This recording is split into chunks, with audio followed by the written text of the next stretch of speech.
mohon dari Bapak Pak, ya apakah keberatan gitu ya Pak? Insya Allah siap. Terima kasih Mbak. Sebelumnya baik, kali ini saya ingin menggali informasi, belajar lebih jauh terkait dengan bagaimana cara kita melakukan mengambil sebuah keputusan berhubungan dengan kasus dilema etika atau ujian moral. Dalam kaitan kali ini, mungkin Bapak sering selama menjadi pemimpin di sebuah sekolah ini, di SDN Cikalong 3 ini, ada berbagai macam kasus yang pernah Bapak selesaikan, dan Bapak sudah berbagai macam keputusan yang sudah Bapak keluarkan. Salah satunya yang ingin saya tanyakan Pak ya, terkait dengan bagaimana Bapak melakukan pemecahan kasus tersebut, seperti itu. Nah, selama ini bagaimana Bapak mengidentifikasi kasus-kasus yang merupakan dilema etika atau bujukan moral, seperti itu Pak? Yang pertama, terima kasih berkaitan dengan kunjungan saudara tentang gaya kepemimpinan saya selama berada di SDN Cikalong 3. Tentu saja di sebuah organisasi manapun, termasuk mungkin di lembaga pendidikan, khususnya di SDN Cikalong 3, berkaitan dengan masalah tentu ada ya, terutama berkaitan dengan yang tadi Bapak sampaikan tentang dilema etika. Jadi menurut saya dilema etika itu, atau istilah bahasa yang familiarnya benar melawan benar, di mana hal tersebut tentu saja kita selaku pimpinan dihadapkan dengan dua pilihan situasi yang harus diputuskan antar dua pilihan benar, tetapi secara moralitas ada aturan yang bertentangan. Sedangkan bujukan moral adalah benar melawan salah, di mana kita harus menentukan situasi, keadaan, dan mengambil keputusan antara benar dan salah. Mungkin itu yang bisa digambarkan berkaitan dengan apa yang menjadi pertanyaan saudara. Oh ya, terima kasih. Jadi kesimpulannya bahwa dilema etika itu, pemahaman Bapak itu adalah benar melawan salah, sedangkan bujukan moral itu adalah benar melawan salah ya. Itu dua hal yang bertentangan gitu. Jadi kalau dilema etika itu benar melawan benar, oh iya, benar melawan benar. Bujukan moral itu benar melawan salah. Ya, betul. Baik Pak. Selama ini bagaimana Bapak menjalankan pengambilan keputusan di sekolahan Bapak, terutama untuk kasus-kasus di mana ada kasus nih Pak ya, dua kepentingan yang sama-sama benar atau sama-sama yang mengandung nilai kebajikan. Seperti apa itu Bapak langkahnya?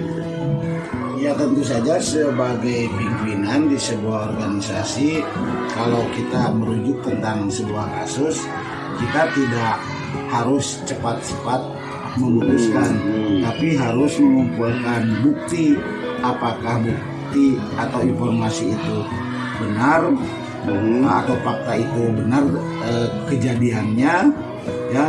Terus bagaimana menentukan sikap kita, lalu siapa yang terlibat di dalam kasus itu. Setelah itu kita analisis ya kebenaran dan kesalahannya. Nah, lalu kita baru membuat alternatif untuk pemecahan masalah yang tidak merugikan, terus kemudian menentukan keputusan tersebut dan direfleksikan, katakan seperti itu. Oh iya, jadi dalam menentukan keputusan-keputusan tersebut, Bapak tentunya mengumpulkan dulu fakta-fakta ya Pak ya, harus keputusan itu terbentuk gitu kan ya. Paling tidak cross check kebenarannya lah, katakan seperti itu. Paling tidak buktinya itu benar atau tidak adanya gitu. Oh, mungkin kan bisa saja informasi itu bisa jadi hoax atau seperti apa gitu. Oh iya. Jadi kalau dengan bukti dikumpulkan itu kita lebih bisa menganalisis. Siap. Ya.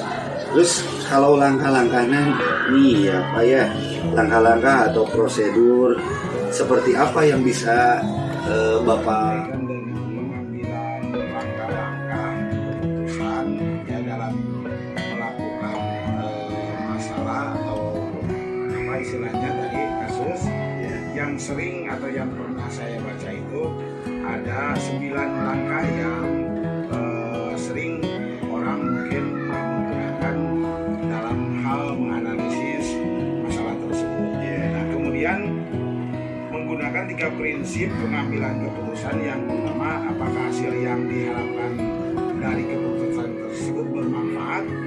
Kemudian, adakah aturan yang sejalan dan bertentangannya. Kemudian terakhir, rasa peduli dengan keputusan tersebut, adanya rasa keadilan yang dijunjung dan tidak merugikan pihak manapun lah, katakan seperti itu. Jadi langkah dan prosedur yang Bapak pilih dalam menentukan kasus tersebut menerapkan 9 langkah ya. Ya, 9 langkah yang prioritas mungkin ya. Kemudian prioritasnya itu tadi ya berbasis hasil akhir dan lain sebagainya. Ya, terima kasih Bapak. Ya, sama-sama Pak.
Terhadap Bapak terkait dengan cara kepemimpinan dalam pengambilan keputusan di sekolah ini Pak, salah satunya di sekolah Sotong.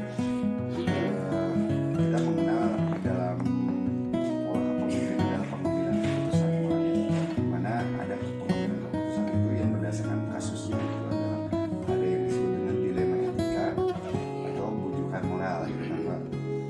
Yang saya ingin gali informasi dari Bapak, bagaimana cara Bapak mengambil keputusan tersebut, kemudian keputusan tersebut bisa diimplementasikan di sekolah Bapak. Yang pertama Pak, yang selama ini bagaimana Bapak mengidentifikasi kasus-kasus yang merupakan dilema etika atau bujukan moral Pak? Terima kasih, dan mudah-mudahan kami di sini bisa memberikan jawaban yang sesuai harapan. Nah, yang pertama saya lakukan yaitu melihat dari sudut pandang moral dan hukum. Apabila kasus tersebut melanggar hukum, maka dikatakan benar lawan salah.